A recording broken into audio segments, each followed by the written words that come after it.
Imagine growing up in a world that was completely different from you, and you from it, where there was something about your physical, emotional, or intellectual life that set you apart from most other people around you.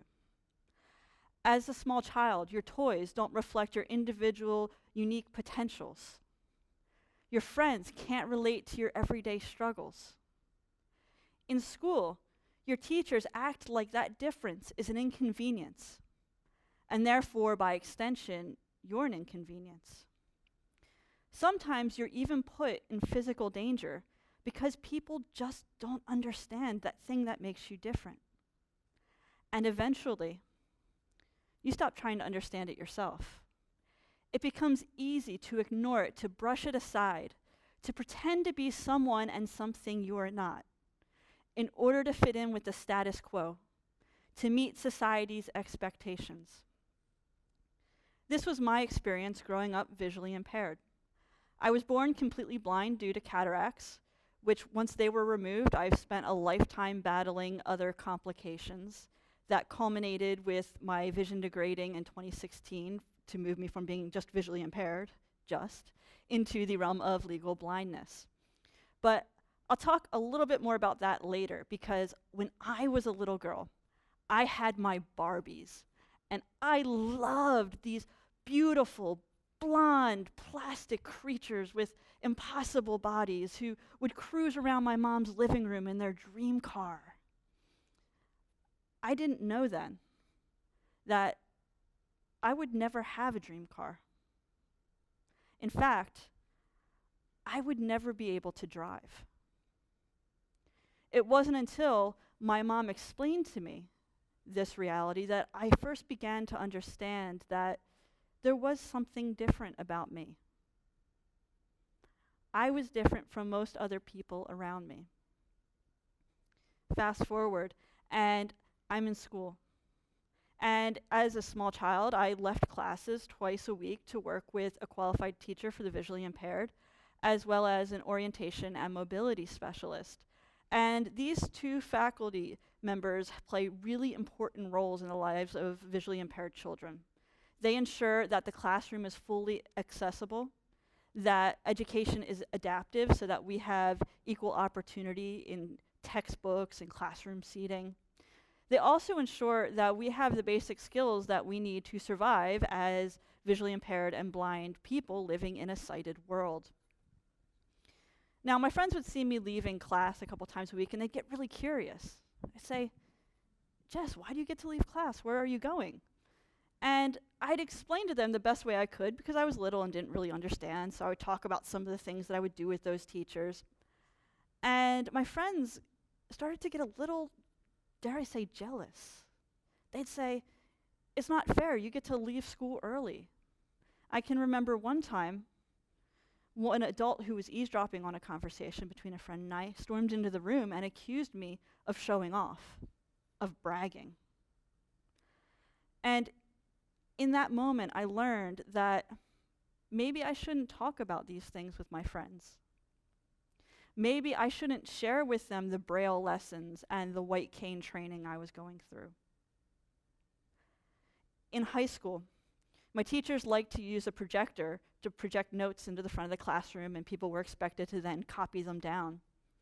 And I had in my IEP, the individual education plan, the legal document that the school and faculty members were supposed to follow, that I couldn't copy notes from that. I couldn't see it. So they were supposed to give me a printout of it. And more often than not, the teachers refused. I would go and advocate for myself. I would ask the teacher, I couldn't see the notes, can I please have a printout of it? And they would say no. It's unfair to everyone else in the class. Let that sink in. It was completely fair for the visually impaired student not to have access to education. A few years later, it was required in high school that we take phys ed for a year. Now, I know that this one was going to be an absolute catastrophe. It had disaster written all over it. I was either going to trip over some piece of equipment I didn't see, I was going to get hit with a ball, or worse, I was going to lose all my friends because nobody wants the blind girl on their team when they're playing tennis. And I asked the school, because once again, it was in the IEP, no gym for Jess, if I could have another academic class in its place. The school said no. My mom threatened to get a lawyer and to contact the ACLU. And instead of addressing the issue with my mom, I was pulled into the principal's office and I was told that if I didn't take phys ed, I would receive an F for the year and it would hurt my opportunity to get into a good school. I was an A student, and the threat of not getting into university took precedence over my own safety. So I agreed. A few months later, while playing outfield in the school's baseball game, I was hit with a baseball. And for some people that's not a big deal, but for me, because of my eye conditions, one hit to the eye could permanently damage my vision and destroy it. But I learned in that instance that my voice didn't matter. It didn't matter that I knew what I was and wasn't capable of and what would be dangerous for me and what wouldn't be. Those teachers made it clear that it didn't matter if I couldn't see the notes. It didn't matter if I couldn't see a ball flying through the air. So I learned to keep my mouth shut, to bury it away, to force myself to fit into the status quo, to fit into that normal mold. And if I got hurt, if I got injured along the way, I would just have to deal with it.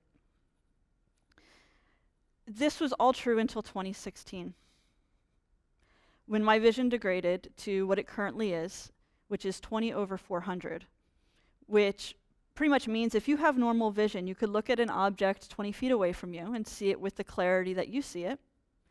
And if I were standing where you were looking at that same object, I would see it with the clarity you would see it if that object was 400 feet away. I also have a condition called nystagmus, which means my eyes constantly shake and move uncontrollably. It's like one of the first things that people notice about me. And this creates all sorts of fun difficulties and challenges. For example, I don't have depth perception. I can't see steps or curbs or ledges. I don't have facial recognition.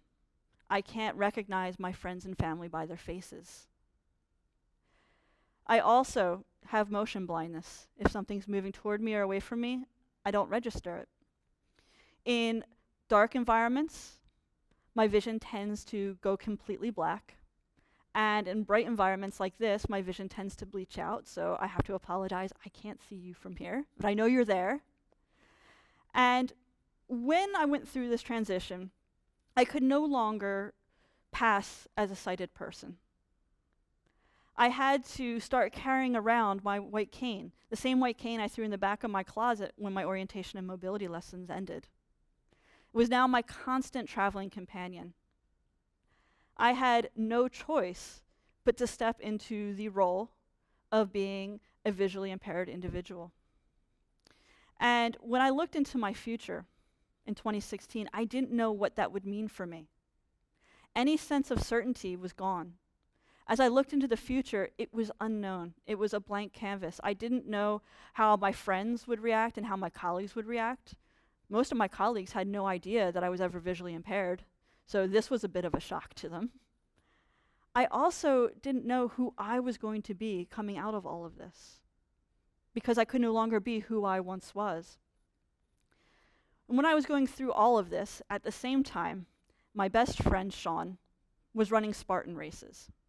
These are intense obstacle races. They're 4 miles in length, up and down every stadium step in a Major League Baseball stadium, and 25 obstacles that usually involve climbing up ropes and walls and nets and picking up heavy things, moving them from one place to another.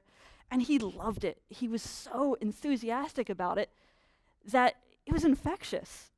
As he was telling me about this, and I looked into my own unknown future, I thought, you know what? I'm going to be an athlete. I was 30 pounds heavier than I am now. I hadn't stepped foot in a gym, and I didn't have an athletic bone in my body, but why not? Because the future was unknown anyway. So I set that goal, and I gave myself a year to do it. And at that same time, my good friend Sean said in a very caring way, well, if you're going to run the Spartan, perhaps you should go to the gym. Which I agreed that was probably a good idea. So I joined him at his CrossFit gym, which we call it the box, and it was the most physically grueling and difficult thing I had done in my life. And I was hooked. I had to do more of it. So I went from no gym life to working out 3 hours a day, 5 days a week. And doing that, I had to be vocal about my disability. I had to communicate to Sean, as well as my coach, the things that I could and couldn't see. I had to communicate it to the other class members, because working out is not fun when you walk into a 53-pound swinging kettlebell. At the same time, I started posting on social media just about my experience of getting in shape and preparing for the Spartan and what it's like as a visually impaired individual doing this. And my friends loved it. And I also started receiving messages from people I had never met, thanking me for my posts. Some people, it was thanking them for motivating them to get to the gym. For other people, it was for introducing them to what it was like to be a legally blind person, because it challenged the stereotypes that they had around blindness. And this started the snowball that eventually became an avalanche. Because from there, I started to blog and post more frequently about my experiences growing up visually impaired, and also what the world is like for someone like me on a day-to-day basis. I became a frequent contributor with themighty.com, which is one of the world's largest disability news and blogging websites. I write about issues that the blind and visually impaired face on a daily basis, everything from pop culture to real problems that we face in inequality. For example, according to the National Federation of the Blind, 75% of people who are either legally blind or fully blind are unemployed. 75%. And according to a study by Forbes, this has to do with discriminatory practices by employers when it comes to hiring the blind. So I saw my position as an opportunity to challenge the misconceptions and stereotypes around blindness. All the while, building up my own confidence and filling in this unknown future. What was once a blank canvas was now filled with endless possibilities and potentials. I ran my first Spartan in April of 2018, exactly a year ago, followed by a second Spartan in September of that year. Earlier this spring, for the first time, I competed as an adaptive athlete in the CrossFit Open, and I'm running my third Spartan in 2 days' time. And as I reflect on my experience, one thing is absolutely crystal clear to me. The world is not made for any of us. The status quo will try to fit you into a prefabricated mold of what it believes is possible and what should be and what shouldn't be. Don't believe it. Don't fall for it. Find that spark inside of you that is unique and wonderful and makes you different from everyone else. Find your own unique weirdness. Bring it out. Share it with the world. And if you should ever find yourself staring into an unknown future, understand that this is an invitation for you to paint your dreams on. It's never unknown. It's just an opportunity to do something more, to follow your dreams. And when you do this, share your voice with the world. Share your message and your experience, because not only will you live a more fulfilling and centered life, you will change the lives of people that you will never even meet, but your message gets to them. You have the ability, through your individual voice, to change the world. Thank you.